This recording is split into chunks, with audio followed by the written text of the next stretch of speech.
U.S. and Iran dispute whether Tehran has agreed to nuclear inspections. Add AP News as your preferred source to see more of our stories on Google. Add AP News on Google. Add AP News as your preferred source to see more of our stories on Google. Share Islamabad app.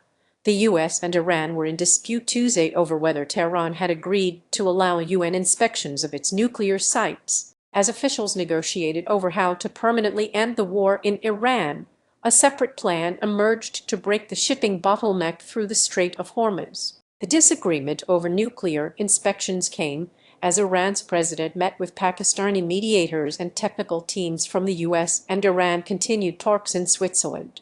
A United Nations agency said Tuesday that a plan was underway to move stranded ships and their thousands of crew members through the strait, a vital passage for global energy supplies that Iran had blocked after the U.S. and Israel launched the war on Feb. 28. Earlier in the day, a spokesperson for Iran's foreign ministry, Esmail Baghi, told reporters in Tehran that UN inspectors were not scheduled to examine nuclear sites bombed by the U.S. last year, rejecting comments made a day before by U.S. Vice President J.D. Vance. At Audio, dispute over nuclear inspections clouds U.S.-Iran teams work to finalize a war-ending deal at a briefing, Iranian ambassador to UN institutions in Geneva Ali Bahraini says no other country would have a role in determining how the funds are used. President Donald Trump told reporters Tuesday that if Iran had not agreed to inspections, he would cut off talks with Tehran immediately. But he added there was no rush for those inspections to begin.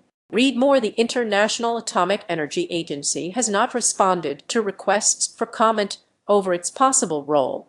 It has been in and out of Iran since Israel's 12-day war in 2025, but has not been granted access to bombed enrichment sites targeted by the U.S. The welcoming billboard, featuring Iranian President Masoud Pezeshkian, right, with Pakistan President Asif Ali Zardari, center, and Prime Minister Shehbaz Sharif, is displayed alongside of an overhead bridge in Islamabad, Pakistan, Tuesday, June 23, 2026. AP photo/Anjum Navi. The welcoming billboard, featuring Iranian President Masoud Pezeshkian, right, with Pakistan President Asif Ali Zardari, center, and Prime Minister Shehbaz Sharif, is displayed alongside of an overhead bridge in Islamabad, Pakistan, Tuesday, June 23, 2026. AP photo/Anjum Navid. Add AP News on Google. Add AP News as your preferred source to see more of our stories on Google.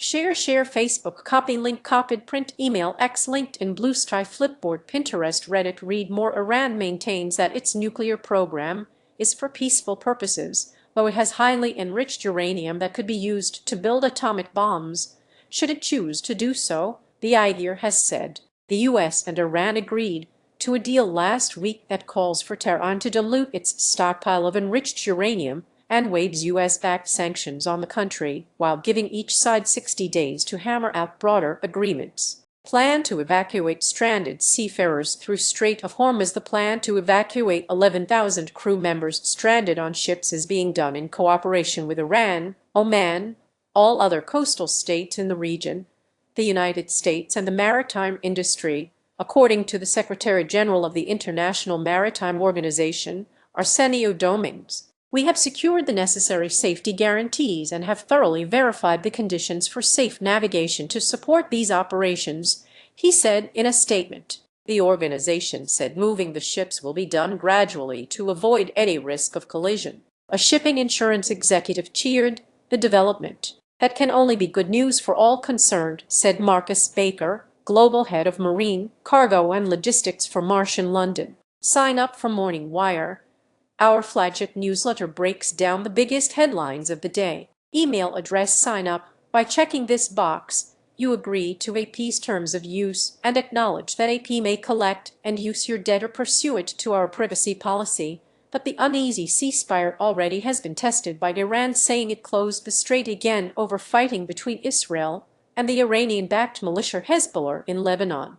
Violence again broke out in Lebanon Tuesday. The U.S. has said that negotiators have discussed mechanisms to ensure that the strait remains open. Ship traffic is increasing, but questions remain about who controls the passageway. Data and analytics company Kepler confirmed 39 ships crossed through the strait Monday, after about 92 crossings between Friday and Sunday. Prior to the war, roughly 100 ships a day made the journey. Tankers and cargo vessels are seen in the Gulf of Oman, along shipping routes linking the Strait of Hormuz and the Arabian Sea. Tuesday, June 16, 2026. AP photo: tankers and cargo vessels are seen in the Gulf of Oman, along shipping routes linking the Strait of Hormuz and the Arabian Sea. Tuesday, June 16, 2026. AP photo. Add AP News on Google. Add AP News as your preferred source to see more of our stories on Google. Share Facebook, copy link, copied print, email X, LinkedIn, Blue Sky, Flipboard, Pinterest, Reddit. Read more. 2 U.S. aircraft carriers were continuing to operate in the Middle East, the U.S. military's Central Command said. Iran's president makes his first visit to Islamabad since the war started. Iranian President Masoud Pezeshkian and Pakistani President Asif Ali Zardari on Tuesday discussed a range of issues, including regional peace and economic cooperation, according to a statement from the presidency in Islamabad. It was the Iranian president's first visit since the U.S. and Israel launched war on Iran. He said during a news conference after their meeting that there was no mention of Iran's missile program in the Memorandum of Understanding signed between the U.S. and Iran. If it was not for Iran's missile capabilities, our country would have been plundered and destroyed, Pezeshkian said, vowing to never compromise or negotiate our missile capabilities. Pakistan's Prime Minister Shehbaz Sharif afterward said he will attend the Tehran funeral of Supreme Leader Ayatollah Ali Khamenei, who was killed in the war's opening airstrikes. Iran says negotiations focused on sanctions relief, nuclear issues and more. A man walks past a welcoming billboard featuring Iranian President Masoud Pezeshkian, center, with Pakistan President Asif Ali Zardari, right, and Shehbaz Sharif along a roadside in Islamabad, Pakistan. Tuesday, June 23, 2026. AP photo / Anjum Naveed. A man walks past a welcoming billboard featuring Iranian President Masoud Pezeshkian, center, with Pakistan President Asif Ali Zardari, right, and Shehbaz Sharif along a roadside in Islamabad, Pakistan.